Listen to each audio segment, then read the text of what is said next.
It's okay with Ken. We still have to. The one I'm very interested in is how to not absorb the negativity we're surrounded by, and I love this. And again, I think you talked about this on Josh's podcast too. But I want to hear more about this if you don't mind so much, because this is right in line with what we talk about as far as like mental health and checking in on yourself. Imagine a perfect world where you can build a restaurant, open the doors, and make loads of money. Unfortunately, those days are over. It takes great leadership, hard work, and long hours to operate a successful restaurant. Together, we can make it happen. This is Restauranttopia. And welcome back to another episode of Restauranttopia. We have book author, newly minted book author, Ken McGarry with us, also very accomplished restaurateur and co-founder of Corrigan Hospitality. Ken, you're kind of a big deal. Thanks for coming on the show today. We appreciate it greatly. Thank you very much. I really do appreciate it. I hear your office smells of rich mahogany. It's, you can see my office. It's opulence right behind me. I've got a fern and a poster. So there you go. It's nice. So Ken, we talked in a past episode about your book, The Surprise Restaurant Manager. Great book. Love it. We get hit up all the time by authors in the industry to be on our podcast. Very exclusive, rarefied air here on Restauranttopia, mostly because of Anthony's academic prowess. But we say no oftentimes. I always read the book because I like to read. I read this book and I was like, we got to get Ken on. So Ken, we want to talk about something that's near and dear to both Anthony and I. Yeah, there was a couple things. And obviously pre-show, we discussed some of the stuff you want to talk about. There was one that stuck out that really resonated with me. And Ken, you may or may not know, we've done quite a few episodes on mental health and how to deal with the daily rigors. And a lot of that is how to let thoughts kind of pass by and slide by without taking them in and dwelling on them too much, which I'm incredibly guilty of. Like I get fixated on things and I let it affect me too much. So I'm a work in progress perpetually. But really what we want to talk about is how to not absorb the negativity we're surrounded by. And oddly enough, in the hospitality industry, we are subjected to a tremendous amount of negativity, whether from coworkers, whether from management or customers. Without question. And you're getting it from all sides as a restaurant manager. And it is very, very challenging. And if you take it at face value, you can't not absorb energy. You can't take that negativity in. So you have to understand why people are negative and be able to take steps back. So, for example, if you have a server that comes over to you and says, I'm not being set in a rotation. They're skipping me. The hosts don't like me. I think that they're doing this on purpose. Oh, that never happens. Yeah, it happens. It happens once a shift. Playground justice. There's always playground justice. I mean, someone's going to take out their aggressions on somebody else. Without question. So there's such an easy response to just kick back and say, no, Todd, no, you're wrong. It's fine. Go back to your section. Everything's okay. And that's meeting fire with fire. Mm-hmm. You're hitting on an equal aggression. You're met with aggression, so you meet equally. If you take a step back, you have to understand kind of what Todd is saying. And he's saying, I feel like I'm being ignored and I feel like people don't like me. And some people will take one step back and they'll say, you know what, Todd? I don't think that that's the case, but more people like you, Todd. It's fine. I mean, the hosts have no reason not to seat you. You're a good guy. But that is also a really bad tactic as a manager because now you're their therapist. And people like you. Yeah, exactly. That's exactly. And maybe not everyone likes Todd, and he's not, have enough intellectual honesty with himself to be like, I'm kind of an asshole. Right, exactly. He does not have the wherewithal to understand that Todd sucks. Yeah. Sorry, Todd. Sorry, Todd. Todd's going to be the new Karen. As long as it's not Ken. I've heard that pivots for the male Karen will be a Ken. So I think we can move away from that. We're starting a trend right now. What's all these hashtags? It's not. It's Richard. Yeah. Fine. Is it Richard? The new Karen is Richard. Deal. I'll take that. But if you have somebody who you're responding to, and we all know the managers who say, yeah, I mean, they call me Dr. Ken. I'm everybody's therapist. Everybody comes to me with their problems, and I'm always that person. Well, you're also ineffectual because now you become everybody's sounding board / mom, and that's never a good spot to be in. So you have to take another step back and to truly look at the conversation from Todd and say, okay, the hosts have no capacity for making a determination, but it's also measurable. I can look at OpenTable and I can see what, where you are in the rotation. And meanwhile, I'm going to ask that you monitor it from your end as well. And then we'll meet back in a week and see from a data standpoint, are these things true? And if they are, then we'll adjust them accordingly. But in being able to tackle straight emotion with data, you have an ability to then meet that with a level of empathy of saying, Todd just doesn't feel like he's liked by anybody and he's lashing out. And that translates to everything. That translates to table touches where people are angry about their overcooked steak or overcooked whatever. If you're that elevated, you probably are somebody who felt that you've experienced this in the past, that this is always what happens when you go out to restaurants, and that somehow on a level you're being targeted. And if you're that person who thinks that we're purposely sitting you in a bad section or purposely giving you bad food, you have to only meet that with compassion and pity and say, what is wrong with you? Why do you feel like that? And then when you meet people on unequal terms, you go, okay, this person's really, really lashing out, but I understand that they're in a spiral and it's my job to be the adult and to step back. Then it's a lot easier to not internalize that negativity. I find that a lot, and what you're saying is hitting home, because it's almost like we as humans, our first reaction to everything is emotion, like defensive emotion, right? That's kind of how it goes. But it's almost like you have to step over that initial hurdle of emotion, look at things pragmatically and analytically, and then come back and apply the right type of emotion to the situation. Yep. It's like dodge emotion, think it through, then apply emotion. It's really a fun game, right? Like the human curse, I suppose. It is. And it's very interesting that you can find, and you see this all the time in restaurants, that there's like polar opposite management responses, and they actually come from the same through line. You have the manager who's apathetic. He's like, I don't care. I don't touch tables. People are going to complain. All they do is complain. They all just want something for free. Who cares? And they're that manager. We all know that manager. Yeah. And then we also know the like super, super empowered manager who's defensive because he's protecting the brand.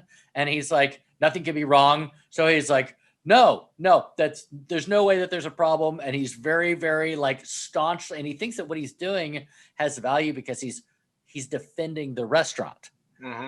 And neither one of these things are good, because usually if you're somebody who starts out super, super passionate of, no, I'm going to defend this restaurant, you're the absolute person who ends up being, I don't care. But it's fine, because both of them mean that you're taking all the negativity from your staff or from the guests and you're absorbing it. And it's allowing you to respond that way instead of being the person that sees beyond people's insecurity. And that even goes towards owners. I've definitely had owners that come in and pound tables and go, everything's wrong, and why are we making money, and everyone's doing everything incorrectly, and screaming and yelling and boisterous.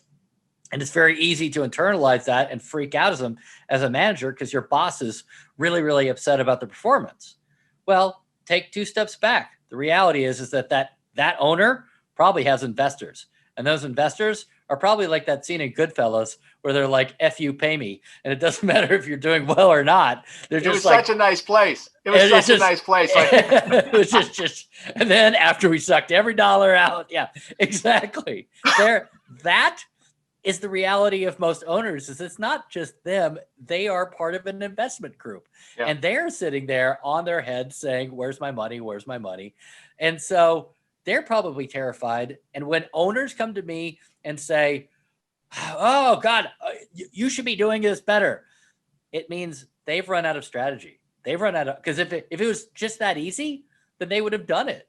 They're frustrated because they're in a situation to where it's not performing well, and they have to rely on their team because they don't know the options, and they're not in a headspace to be able to ask for it by saying, God, I really would love your help on this. It's why? But if you see through that, you won't absorb that negativity. Yeah. Now, and that's where, taking some tips out of your book, and if you are the manager, that you're caught between the two worlds, the ownership group and the staff, come to both teams or both groups with actionable data and ideas. Yep. So, like, oh, we're going to try harder, boss, or we're going to do it, like, and try to do a rally card. That doesn't mean anything. Like, here are the 5 things we are going to do to increase our social media score. Here's what we're going to do to increase upsells, and this is what we're going to do to increase profit. And, you know, Timmy, can you stop stealing steaks? You're messing up our food costs. That's the nicest way I've ever heard someone ask him to stop stealing steaks. Tom, Timmy, please stop putting them in your pocket. Please put the money back in the drawer. I think the word here is the operative term is why, right? And we lead into that empathy thing. And if you just take the time to ask yourself, why is this person behaving this way? It helps you get over that hurdle I talked about earlier. At least that's what I'm picking up from this conversation. Absolutely. You understand what that is. And then obviously being a catalyst for solution. If you're talking about owners that are demanding improvement, that to me is a golden opportunity to fill their inbox with ideas. They're not all going to be great, but if you're the person who continues to fill the inbox of your owners on how to improve, how to build sales, how to market differently, then you're thinking as an entrepreneur and not just somebody within the 4 walls. And when it comes time to be a GM or director of ops or whatever, then you're a pretty good candidate for that, simply because you're seen as having ideas for solutions instead of just pointing to problems.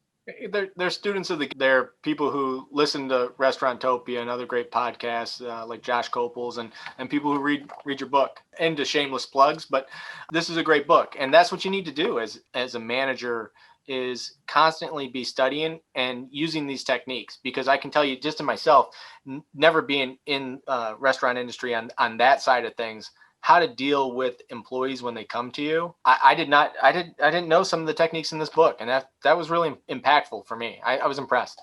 Well, I think this particular topic even supersedes management. Like I look at this topic as life, and I think that's why I'm so anxious to hear Ken talk about it. Obviously, he's put a lot of thought behind it, but this is one of those things that resonates all the way through. It doesn't even stop at work. This is great. This is the person who attacks you at the grocery store, or it's like you need to take a step back and really look at like what's going on in their life. What's the data points that they're seeing? What's their worldview? Why are they attacking me? You know, as we talked about in a past episode, my face is very punchable. So I definitely I've definitely gotten the anger of the world before. Yeah, it's very, very hard.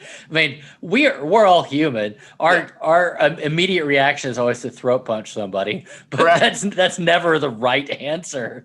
But if you can take the opportunity to step away, then it gives you process. It's the same reason that I won't allow anyone to be terminated in the moment. I don't care how egregious. I don't care what. Send people home and then have the conversation the following day, because you're too hot. You're too in the moment. There's no way that you're going to be able to do this effectively, and you need time to decompress. You don't have that time when you're at a table or you're dealing with an angry owner or staff member, but you do it enough times, it becomes rote. It becomes something that you just know, okay, this is what's going on. Let me get myself in the headspace of being able to deal with it in a way that's empathetic. That's a pro tip. That is a pro tip. I mean, taking the step back and calming down and not internalizing. It's not just good for the situation and your management style, but it's good for your personal mental health. And I encourage all of our listeners out there to, what would you say, Anthony, a few weeks ago? I thought it was just phenomenal. You have to be about your self-care. You got to be ruthless in your pursuit of self-care. Yeah. I love that saying. You really got to take care of yourself. Be a student of the game. Take care of yourself. Get Ken's book. Phenomenal content here. Love it. It's good stuff. Ken, thank you so much for being back on. I think we're going to try to have you on one more time of talking about something that is constantly talked about in the industry is online reviews and how delightful people are. I was always telling you how great a job you did, and people's willingness to share. So I will follow up here shortly, and really looking forward to talking to everyone again. Thank you, Anthony. Thank you, Ken. Have a great night. Thank you, guys. Thank you both. This is a high quality pod. Thank you, everybody. Take care. Adios. Thank you for listening to Restaurantopia. The gratitude that we have for each and every one of you spending your precious time to listen to this podcast is immeasurable. Please make sure to tell a friend about this podcast. And also, if you have any feedback for us, visit us on restaurantopia.com and drop us a line. You can also subscribe on your favorite place to listen to podcasts. Thank you and have a great day. We are excited to announce the Restauranttopia VIP Text Club. Join by texting the word podcast to 844-928-4257. You will get access to exclusive content, industry news, deals, announcements, pro tips, and more. The VIP Text Club is an exclusive community of independent restaurant owners and professionals. Join today. Message and data rates may apply. Please check our website for our terms of service and privacy policy. Ken, I appreciate your time. Sorry for No, this is so enjoyable. This is so great. I've enjoyed this a lot. That's what we always have a problem with, keeping the episode short, because us three get together and we start talking about something we're really jazzed about. Next thing you know, it's 2 hours, and then we look at Brian and say, "You poor sap, you got to edit this shit out." So. we got 45 minutes on the Goodfellas. That was such a great analogy, Ben. I love that. That is my favorite scene. Oh, you had a flood? Yep. Absolutely. And that's